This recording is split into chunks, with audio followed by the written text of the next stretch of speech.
Welcome to my educational video on the Amanita Muscaria mushroom. It is my goal with this video to dispel some widespread myths and misinformation that are often purported about this mushroom.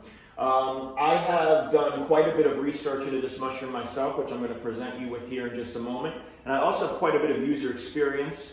I'm not the only one. There are people emerging thanks to the internet and different forums and social media channels who have found this mushroom extremely helpful in their own lives. And it is my goal to advocate for and perhaps even push for further research into this compound because it actually has some amazing properties, which we'll get into here. So first, just a little bit of a background for those of you who don't know. Amanita Muscaria is that iconic red cap mushroom with the white polka dots. It's the most famous mushroom perhaps depicted across human history. Goes back to being depicted way back into early ancient times. And right up through today, which we're going to get into here right now. So when we look at history and culture of this mushroom, one of the earliest places that we see it perhaps, and I say perhaps because there's some debate about this, perhaps depicted is in the ancient Hindu scripture known as the Rig Veda. So there is an entheogenic drink, so a ritualistic drink that was consumed to induce mystical experiences among these ancient people who were transcribing and writing down this text for us. And in the Rig Veda, they don't actually mention the identity of what soma was. They didn't even obviously have a taxonomy or a genus for whatever plant or mushroom that was then. They were simply just taking things from the earth and using them. But thanks to the work of several scholars, really top scholars, over the last 50, 60, 70 years or so, we actually do have some insight into soma. So the late ethnomycologist R. Gordon Wasson, actually, he was famous for being one of the pioneering individuals who brought psilocybin into America. So he went down to Mexico, he had mystical experiences with psilocybin in the 50s, and he ended up being really a pioneering voice for bringing that to America and introducing us to what we obviously now know today as the mystical experiences of psilocybin. Perhaps lesser known about R. Gordon Wasson, though, is that he actually did quite a bit of work attempting to interpret some of that Rig Veda text around, going back to the original text, around what the identity of soma might have been based on descriptions that we have. And it was his contention after much research that soma was in fact Amanita Muscaria. Now, that is debated amongst other scholars. There are several interpretations to what soma could be. It's hard to know when you're interpreting ancient language like that. It's not always a one-to-one translation of words, right? But interesting nonetheless that a premier ethnomycologist and very respected scholar, R. Gordon Wasson, did actually identify soma as Amanita Muscaria. If we move on a bit into a little bit later history, so early Christianity actually has depictions of Amanita Muscaria in it. Perhaps most famously, and I will link, I will include the link in the video description for this, and I will for other things throughout this video that you can look into for yourself. But in early Christianity, we go back to about the 13th century, and there is actually a famous painting depicting Adam and Eve. And in the middle of them is a representation of what would appear to be the tree of life from the Genesis story, except that the tree of life in this picture is depicted as kind of a stalk with offshoots, and at the end of each of the offshoots and at the top, there is what really is kind of indisputably an Amanita Muscaria mushroom. It is red. You can see the red with the white dots depiction. The white dots might not be as clear, but nonetheless, when you see it, it's pretty obvious that it's Amanita Muscaria. And this is depicting the tree of life in the Garden of Eden story. So one might have to ask, the Garden of Eden story, for those familiar with Christianity, that's where Adam and Eve became conscious. They became conscious of their nakedness, of themselves. And we have to ask, what was that story inspired by, right? Did they have a mystical experience with some sort of a plant or mushroom entheogen? This painting in the 13th century does show Amanita Muscaria as that tree of life, so to speak. So very interesting. As we move into later Christianity, actually as recent as the 60s into the 70s, so when the Dead Sea Scrolls were discovered. The Dead Sea Scrolls being the original manuscript texts that were found in caves around Middle Eastern regions, the caves of Qumran, I believe. There was a famous scholar known as John Marco Allegro. He was one of the scholars who was appointed to, when these Dead Sea Scrolls were found, interpret them and find out more about where the ancient Judeo-Christian stories come from. And John Marco Allegro was actually a Christian prior to his work with these Dead Sea Scrolls. After something like, I want to say upwards of a decade or more, researching into interpreting text, researching into the different language. Again, very hard to translate those old languages, right? There's a lot of debate, but John Marco Allegro came to the conclusion that the entire Christian myth was actually centered around an ancient fertility cult known as the Essenes, who were performing fertility rituals with the use of Amanita Muscaria mushroom. And he believed that the word Jesus Christ was actually, the name Jesus Christ was actually a cover for talking about this mushroom. So I want to mention as a caveat, right, this is very, very debated. There aren't really many, if any, other top scholars who would subscribe to this view. It's hard to know what the reason for that is, right? That the Catholic Church has a lot of influence. John Marco Allegro actually wrote a book called The Sacred Mushroom and the Cross, all about this theory and how he interpreted it. It is rumored that the Catholic Church came and bought that book out of press so that it couldn't be circulated. Again, I don't know if that's true. I cannot read any of those ancient languages, right? Most of us can't, so I cannot know if John Marco Allegro is accurate. Other theologians ardently disagree with him, but nonetheless, very, very interesting theory. John Marco Allegro was, at least until this, and then he kind of blackballed himself, but he was a very respected scholar. So, interesting nonetheless. Moving on throughout history and culture, perhaps the most compelling depiction and argument for Amanita Muscaria infusing itself into culture is via the Christmas, and particularly the Christmas and Santa Claus legend. So Santa Claus is actually a character who originated in Nordic fairy tale, sort of Nordic myth. He was adopted in America sometime in the late 1800s, kind of mainstream in the early 1900s. There's a lot of evidence that Coca-Cola brand, just as a side note, actually had a lot to do with Santa Claus becoming synonymous with Christmas and sort of pushing that. You do have to ask yourself, Christmas is a Roman Catholic holiday celebrating the alleged birth of Christ.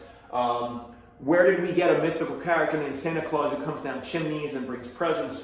Well, the Nordic character known as Santa Claus actually has a lot to do with this, and it has a lot to do with the Amanita Muscaria mushroom. So Amanita Muscaria tends to grow in northern latitudes, so very, very famously, grows very famously in the Nordic regions, in the Siberian regions, in the Carpathian Mountains, sort of those northern European landscapes.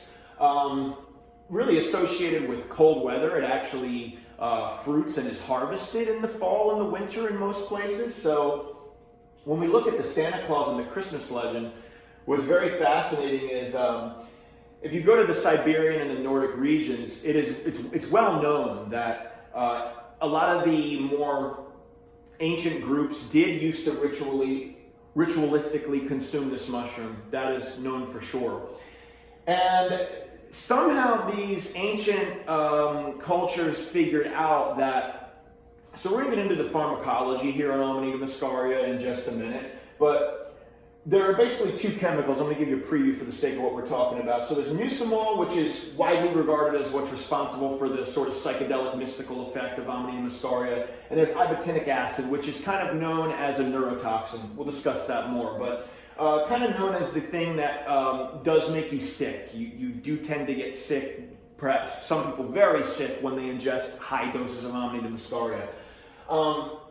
And in these ancient Siberian and Nordic traditions, these individuals somehow figured out that, and this is true scientifically, pharmacologically, so if you ingest the mushroom, what happens is when it makes a pass through your digestive tract, the body actually filters out the ibotenic acid, and the mucimol remains psychoactive in the urine of the user who consumed the mushroom. So the idea in these ancient cultures, which again is documented and known, is that a shaman who wore red and white, remember we're getting into Santa Claus here, the shaman would wear red and white, the shaman would consume the mushroom, the shaman would urinate the mushroom, and a little bit disgustingly, the user who was having the mystical experience would ingest the urine of the shaman, and the mucimol would be active, so he didn't get any of the negative neurotoxic effects of ibotenic acid, and he could have the experience of just the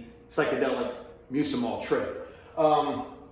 The other way, other than the shaman ingesting urine, that it is known in, again, Nordic and Siberian traditions, that these sort of ancient groups would get a hold of this mushroom for ritualistic use, is they would follow around reindeer who are known, now again, Christmas reindeer, right, who are known to eat these mushrooms. They can eat these mushrooms without a neurotoxic effect. And they would also follow around the reindeer. They would wait for the reindeer. They would harvest the urine of the reindeer after eating the mushroom, and then they drink the reindeer urine, and they would gain magical powers, aka psychedelic experiences, magical powers. Again, you think Santa Claus, flying reindeer, Christmas magic, from ingesting the reindeer urine.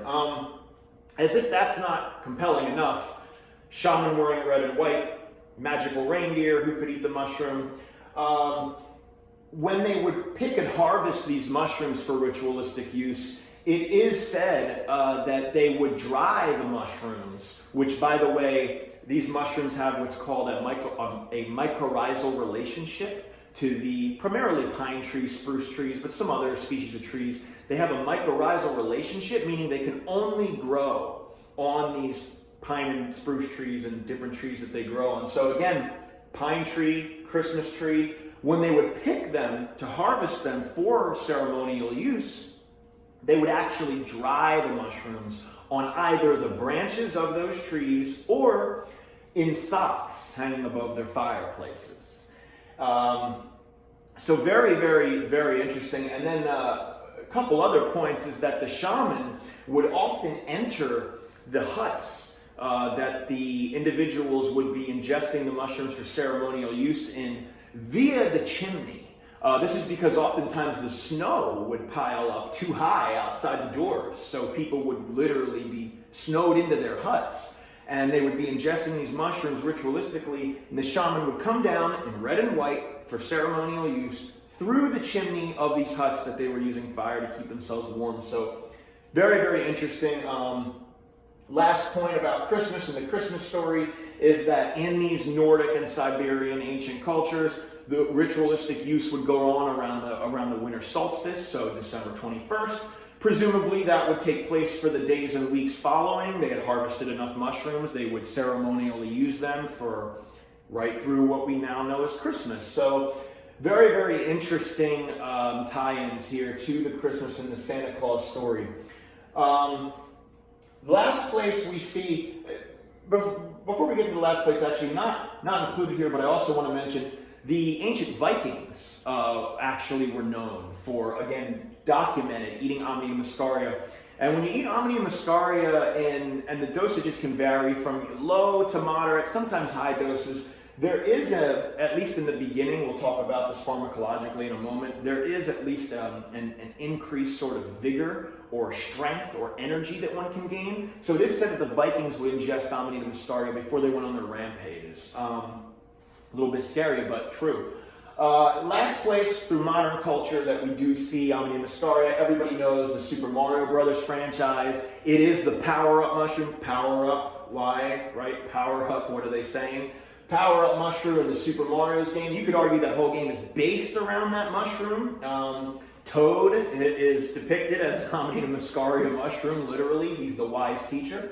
And then there's the Smurfs. They actually live in the Amanita Muscaria mushroom in their sort of magical setting. So very, very interesting. When something is depicted this heavily throughout this many cultures throughout time, there's a story there.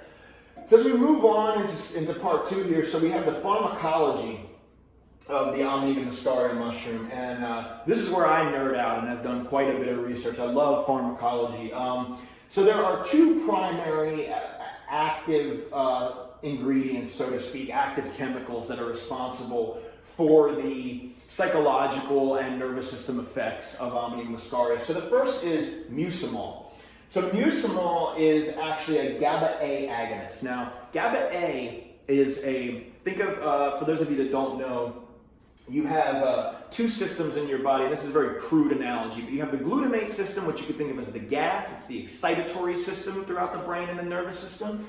And then the GABA system is, we could say crudely, it's the brakes, so to speak. It's the inhibitory system. So when you think about the GABA-A agonist, drugs that actually potentiate and bind to this receptor, and they do it in different mechanistic ways, but again, just kind of going loosely here. Benzodiazepines like Xanax, Klonopin, etc., and alcohol are perhaps the 2 most famous GABA-A. Benzos aren't quite an agonist. They're what's called an allosteric modulator, but another topic. But nonetheless, this GABA-A receptor site is involved in all of these drugs, in mucimol, in benzodiazepines, in alcohol. And you know that the common denominator of benzos and alcohol, for those of you that are familiar, is they tend to be, especially in higher doses, sedating, right? Alcohol, you can literally pass out. Xanax, Klonopin, Ativan, etc., known for stopping panic attacks, known for putting people to sleep. So the mucimol in this case is very interesting because the way it agonizes the GABA-A receptor is very unique and really not fully understood. We don't have very extensive studies. We do have studies on mucimol in isolation, but when you get into the pharmacology of a mushroom like this, there are hundreds of psychoactive chemicals and compounds that are all synergistically working with each other. You know, nature really does make things perfect oftentimes. And in modern pharmacology, we always think we can isolate chemicals and, you know, potentiate them greatly and make medicines out of them. And, you know, we'll get into, when we talk some more about user experiences, how that hasn't worked so well and how Amanita muscaria can actually clean that up. But at any rate, mucimol is responsible for the sedating, because there are some sedating, although not heavily sedating, especially at low doses, which we'll talk about, effects of this mushroom. And it also is responsible for the psychedelic experiences. Now, this mushroom is not a full psychedelic. Again, we'll talk about that more. There are dissociative qualities to this, similar to like ketamine or PCP. So it has psychedelic properties, but it's not a true psychedelic in the way that psilocybin or LSD is. Nonetheless, you can still have powerful psychedelic and or dissociative experiences with high doses of this, which again we'll talk about in a moment. But mucimol is responsible for those GABA-A agonists, and it also has sort of sedating, think about that inhibitory effect in the central nervous system. The other main constituent in this mushroom is ibotenic acid. So there's a lot of controversy around ibotenic acid. Ibotenic acid is an NMDA glutamate agonist, remember, so glutamate is that excitatory neurotransmitter system.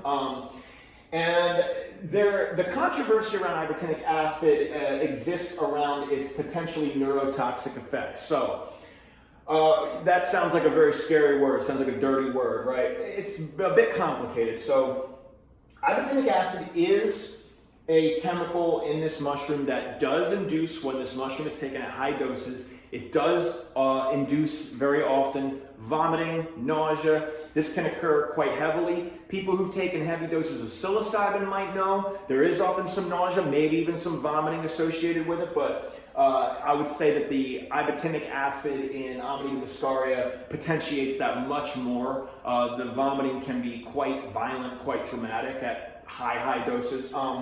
As far as the neurotoxic effects, so remember, working on the NMDA glutamate agonist, ibotenic acid therefore does have a bit of a stimulating property to it, right? And as far as neurotoxic effects, so ibotenic acid is neurotoxic, but it's acutely neurotoxic. So ibotenic acid is not, there are no cases, so the first thing you'll see when you type in Amanita muscaria on a search engine is You'll hear about these rare, and they are rare, there's not many of them, but you'll hear about, that this mushroom is fatal, and that it happens rarely, but it can kill people. There is no documented story of just Amanita muscaria ingestion from the neurotoxicity killing someone. So there are stories about people who, often in these northern latitude cultures, they go out in the woods, they pick Amanita muscaria, they take high doses, they camp, and then because of the trip-like effects, they end up passing out later on the mushroom. And there are a couple accounts of people who froze to death from passing out unconsciously on this mushroom. But it's not from the neurotoxic effects itself of the mushroom. So ingesting the mushroom itself cannot kill you. It may make you very sick for the duration of the mushroom being in your body, but it won't kill you, and there are no permanent known effects. Now, this is not an endorsement to go out and take high doses of Amanita. Again, we'll get into the dosing and what the therapeutic use of this is. I'm not endorsing this. I'm just saying that the fear-mongering surrounding this mushroom is not quite up to par. The other place that fear-mongering comes from with ibotenic acid is that ibotenic acid is used, and it is used famously in rat studies as what's called a brain lesioning agent. So they take pure ibotenic acid and they inject it directly into the brains of rodents. What they can do with this is they can create lesions in the brain, which basically destroy brain matter, and they can perform various experiments with this. So a lot of the fear-mongering that goes on is that, well, ibotenic acid, even if the mushroom won't kill you from ingesting it, the ibotenic acid is going to end up causing lesions. Here's the problem with that. Number one, the amount of ibotenic acid that remember, they're injecting it directly into the brain in isolated form. It's a massive dose that they're using in proportion to the rat's body weight in the studies. And the other problem, perhaps the primary problem with that theory, is that, number one, it doesn't hold up from user experience, but again, we're not always going to trust user experience. Scientifically, when you ingest this mushroom, so anybody who has a basic understanding of drugs and pharmacology understands that ingesting something that doesn't hit you the same as snorting it, doesn't hit you the same as shooting it, right? That doesn't hit you the same as smoking it. There are different routes of administration. When you administer ibotenic acid within Amanita muscaria mushroom orally, you take it by mouth, there are chemical reactions that occur as the mushroom is digested in the body, filtered, processed by the liver, and then circulated through the bloodstream. There are numerous chemical reactions that occur. One of those chemical reactions is what's called decarboxylation. So what happens is when you ingest this mushroom, some amount, and it's not clear because we don't have a lot of data on this, but we do know for a fact chemically what happens is some amount, perhaps at a certain point all of the ibotenic acid that you ingest, does get decarboxylated and broken down into mucimol. Okay, so ibotenic acid is actually what we call a prodrug for mucimol. So when you ingest this mushroom, the body breaks it down, the liver filters it, and the ibotenic acid actually does get converted into mucimol, which is not neurotoxic. Furthermore, when you dry this mushroom, okay, just the act of picking, harvesting, and then drying this mushroom, the ibotenic acid also decarboxylates via the drying process into mucimol. And then further, if you parboil this mushroom, so boil on the stove in water for 20 to 30 minutes, lots of people make tea with it, you decarboxylate even more of the ibotenic acid and it is converted into mucimol. So what I'm trying to get across here, it's a very complicated chemical process. It's not as simple as it's neurotoxic, it kills you, it causes brain lesioning agents. No, it definitely doesn't kill you. There are user reports of people who've ingested massive amounts of this mushroom, gotten very sick, maybe had unpleasant experiences, didn't die, no permanent effects. And there's a lot smaller of an amount of ibotenic acid that you're ingesting in the mushroom than what a scientist is using pure concentrated ibotenic acid in a needle directly into brain tissue of a rodent, right? So hopefully that kind of illuminates that myth and clears up just a lot of fear-mongering that takes place. The last chemical constituent of this mushroom, and we used to think, scientists used to think that muscarine was actually the main chemical that was responsible for the psychedelic effects, but it actually turns out it's not. In Amanita Muscaria, muscarine, and you see muscaria, it's even in the name when they named it. Muscarine is actually in smaller concentrations in this mushroom than was once previously thought. Muscarine is what's called a muscarinic acetylcholine agonist. So muscarine, it was literally, in the acetylcholine system, there are two different types of receptor sites in that system. There's the muscarinic receptors, literally named after muscarine, and there's the nicotinic acetylcholine receptors, named after, everyone knows, nicotine. So acetylcholine has a lot of actions in the central nervous system in terms of movement and musculature. What would you say? Potentiation of musculature and movement. So muscarine is thought to be responsible for when people take high doses of Amanita Muscaria, along with the nausea from the ibotenic acid and the vomiting. Oftentimes what people get is like a violent shaking and trembling, like a very, very violent muscle spasms. That is thought to be to the muscarine acting on the acetylcholine system. But negligible amounts compared to mucimol and ibotenic acid, although obviously at high doses can be potentiated and can cause obvious effects like that. So as we move from the pharmacology, now we have a basic understanding of what's happening chemically. We move into the dosing and the tolerance of the mushroom. So this mushroom is often and most successfully used in microdose or low doses. Low doses tend to kind of have a kind of dual effect, and I think it's because, so mucimol and ibotenic acid, I should have said previously, this is a very interesting relationship here because to my knowledge, we don't have any drugs pharmacologically, and there's no other thing in nature that sort of does this balancing act with the GABA and the glutamate system at the same time. Our drugs like benzodiazepines, we just basically isolated a chemical that just overloads the GABA receptors, which is why it works so fast and so potently and can be so addictive. It's all those GABAergic sedative effects. This mushroom, when you ingest microdoses, there's almost a kind of uplifting antidepressant, like mildly stimulating effects that takes place. So I usually eat it dried. Again, if you make tea, obviously we've converted some of that ibotenic acid, so people will actually kind of design the mushroom to what they want. They'll make tea before they go to sleep, so they get more of the mucimol, and that mucimol kind of just sedates them a little better. But when you eat the mushroom just dry, and there is some more ibotenic acid present, the early effects tend to be a little bit uplifting, a little bit like mild euphoria. And that is thought to be, at least due to the ibotenic acid, before it actually is converted into that prodrug of mucimol. So when we look at microdosing, people use microdosing quite successfully for a range of issues, which we're going to get into in a moment. And microdosing, really, I can attest to this myself, at actual microdoses, no ill effects, none of the nausea, none of the vomiting, not even a hint of that, none of the acetylcholine kind of spasming, none of that stuff. Just kind of mood elevation, takes anxiety down. There is a little bit of an increase in energy and vigor. I actually find that when I go to the gym, I actually find that I actually do have increased strength from working out on this mushroom. Tested this several times. It's pretty stark, to be honest with you.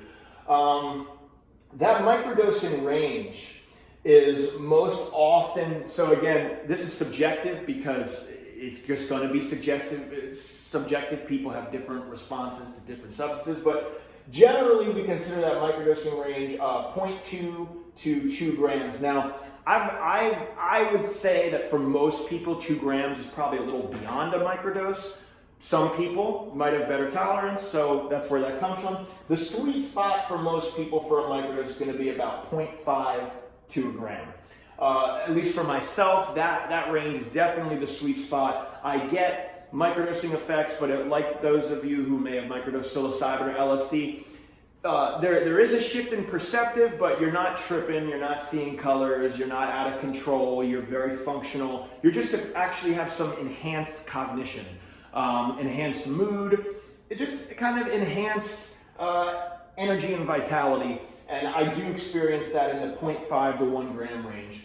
When we get into macrodosing, so again, macrodosing range could vary. Most people would say that that's north of maybe 5 to 7 grams. For some people, they could have macrodosing effects at less than that. Again, depends on who you are, but macrodosing with this mushroom tends to be unpredictable. So again, I want to stress, this video is not an endorsement to go out and take Amanita Muscaria. Definitely not an endorsement to go recklessly take high doses.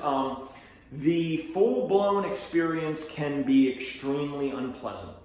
Now, it can also be life-changing in the way that some people say, I would say more people say psilocybin or LSD or DMT or any of the sort of classic psychedelics are. Nonetheless, there are people, I would say they're fewer and farther between, but there are individuals who do report having extraordinary psychedelic experiences with Amanita, finding God, finding faith, curing depression. So we don't write it off, but most of the stories that you find, at least reported, taking high doses of this is not the most pleasant. Again, it does tend to be very dissociative for a lot of people. So dissociative experiences can range from everything from paranoia, fear, to violence. You know, just you really, if someone was to try to play with this at high doses, you want to go very slowly with like incrementing how you react to smaller and then gradually higher doses. Have a trip sitter on hand, like, the normal things you do for any psychedelic, but you really got to know who you are and what you're doing. If you have a fear of a loss of control, or if that doesn't sound like it's for you, I wouldn't play with this mushroom. But I do want to stress that microdosing, the difference between medicine and poison with any substance is in the dose, right? If I give you 1 drink of alcohol, you're going to feel light, you're going to feel social, you're going to feel talkative. If I give you 10 drinks, you're going to vomit, you might fight, you might cry, you might remember your childhood trauma, you might end up in the hospital with alcohol poisoning. So as you see, right, everything has a dosage limit. All drugs have different dosage ranges that can produce very different effects at the higher and lower end. So microdosing, most people find it very pleasant, very safe, nothing out of the ordinary. Macrodosing, different experience, not fun for a lot of people. Again, even if you have an okay trip, for a lot of people, just the body load of the horrible nausea and vomiting and muscle spasms is too much. So, you know, definitely use caution for anybody that decides they want to play with this as a psychedelic. There are psychedelic properties, so for those brave psychonauts out there, you know, many have tried and some do have great experiences, but caution at any rate. And then there's the subject of tolerance. So, again, for those of us that have microdosed like psilocybin or LSD, you know, you do have to take breaks because there is tolerance, and it's actually not even recommended you take it like every day indefinitely. There's like the James Fadiman protocol of like 4 days on, 3 off, or once every 3rd or 4th day. Then that's to try to mitigate the tolerance, because there is tolerance for anybody that's ever used psilocybin or LSD. There definitely is tolerance. Even if you take a macrodose, you try to take a macrodose again later, a lot of people find that they don't get the effects and they need way more. With this mushroom, there does not seem to be quite the same tolerance. I haven't noticed really a tolerance, maybe a little, but some users even report that there's actually a reverse tolerance, like there's a cumulative effect where if you take this every day, it actually builds. So you theoretically could take less, certainly not more, but less over time and sustain effects. I've not really personally noticed a reverse tolerance when taking microdoses every day, but I have not really noticed a drop-off of tolerance, so that's very interesting. With that also, I've taken it every day for up to weeks at a time, stopped it, no withdrawal effects, no negative experiences there, so that's important as well, because if we're going to use something, right, we want to know, is there a withdrawal, is there a rebound? Haven't noticed any of that. And I do tend to be sensitive to those things with substances, so, you know, no one else really reports that either, at least that I've heard. As we go into user experiences with this mushroom, so I want to present to you a book, a great book, Microdosing with Amanita Muscaria. It is written by an MD. I believe she is a family doctor and OBGYN. It's a pseudonym she goes under, Miss Masha. She is a Russian doctor who wrote this, who collected over 3,000 user reports, made them into some beautiful data that you can actually find in this book in the form of graphs and pie charts.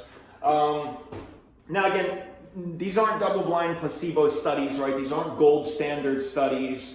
They are user reports. There could be user bias, but she did do her due diligence. User reports count for something, especially when a substance is entirely unstudied by science. And she did do her work here in compiling them into nice, unbiased as can be, reports of the data of these thousands of users that she tracked over the course of, I think it was 2 years or a little more. What is interesting is, user report or not, most of these studies, most of these user reports, the results were staggering. So most of the things that people were using these for, so we see depression, anxiety, ADHD, autism spectrum, addiction, people mentioned alcohol, opiates, stimulants, various addictions that they were able to kick completely even with using this mushroom. Insomnia, epilepsy, pain, the list goes on and on. Most of these user reports and the cumulative data that she's reporting in this book, people were attenuating, significantly improving, if not curing, these conditions. Usually I would see results in the 70 to 80% range. So that's pretty great. Again, user reports, that's still 70 to 80% efficacy for any drug is really, really good. SSRI's effect, classic Prozac, Zoloft, things like that. SSRI antidepressant effects are really only, I think they're like 35 to 40%. So like relatively low efficacy rate in treating what they're supposed to treat, whereas this mushroom treats a wide range of conditions as far as users will report quite effectively. It should also be noted that mucimol actually has been studied. You can find studies, it has been formally studied for epilepsy. It does, again, because of the GABA A, so a lot of seizure drugs, a lot of anticonvulsant drugs, in psychiatric medicine we call them mood stabilizers, a lot of those work through these same channels. So just a wide range of conditions. I definitely recommend the book, Microdosing with Amanita Muscaria. I will also provide a link to that in the video description for anybody that wants to check out her work. Thank you to Masha for this wonderful book. Another big point that I have to hit on here, which is fascinating to me, due to the epidemic that and it is an epidemic, it's a silent epidemic that we're seeing in this country with all psych drugs, and the rate of people being flippantly prescribed these, not being able to come off these, having horrible protracted withdrawal experiences. There have been several users now who have gone public with their experience with trying to get off of benzodiazepines. So again, Xanax, Klonopin, Ativan, Valium, things of that nature. And anybody that's ever done this knows if you've taken that daily for years, the withdrawal can be, it's the worst. Many people will tell you it's the worst thing you could ever withdraw from. It is, along with alcohol, fun fact, benzodiazepine withdrawal is the only withdrawal along with alcohol that can actually kill you. Not even opiates. Opiate withdrawal, very unpleasant. Never to minimize that. I know several people that have gone through that. It sounds horrible. But benzos and alcohol, because of the way, again, they work on that GABA system, if you subtract them all at once, what happens is the receptor site ends up, for lack of a better word, going haywire. You flood with excitatory neurotransmitters and you lower your seizure threshold lower so much that you can have a seizure very, very easily. And it is when rehabilitation clinics get patients who are trying to get off benzos or alcohol, they do understand that they have to be tapered slowly because the person can have a seizure and die. So again, dangerous and highly unpleasant. And these protracted withdrawal syndromes from benzos, even from SSRIs we hear about, different topic, different day, they can persist in some individuals for months to years. We don't understand why. Science has no clue why. It's been very swept under the rug. But, you know, one of my early introductions to this mushroom came from two individuals I want to shout out, and I'm going to link them in the bio as well, because number one, Christian from Minnesota Nice. That is actually where I get my Amanita Muscaria mushrooms from. They are completely legal in the United States, a lot of other countries as well. They are legal. Christian has a great source of these. Christian, he is located in Minnesota, and I found Christian's story. He actually was going through benzo withdrawal, and he was on, you know, his last leg. And he somehow was found by chance, Amanita Muscaria, I believe growing on a walk in the woods one day. And he ended up trying some, doing his research on it, found that it not only got him off the benzo successfully, but he feels that it helped heal his brain from the benzo withdrawal. So I do, again, source my Amanita Muscaria from Christian, Minnesota Nice. I'm going to link them in the bio. Fantastic products. Not just Amanita Muscaria too. They have a whole line of plant products that are just fantastic. Also, wouldn't be complete without mentioning Amanita Dreamer. She goes under the name Amanita Dreamer. She is perhaps the pioneer on the internet, as far as I know, of information and usage of Amanita Muscaria mushrooms. Shout out to Amanita Dreamer. She's a fantastic resource. You can find her website. I believe it's amanitadreamer.net. Again, I will link her in the bio. Wonderful woman who also was going through benzodiazepine withdrawal, was on the verge of suicide. Again, took a walk through the woods, found Amanita Muscaria, felt called to them, went home and researched them. She found out about mucimol and how it worked on GABA-A. She was amazed to find out that that was the exact same neurotransmitter system that was gone haywire in her from the benzos.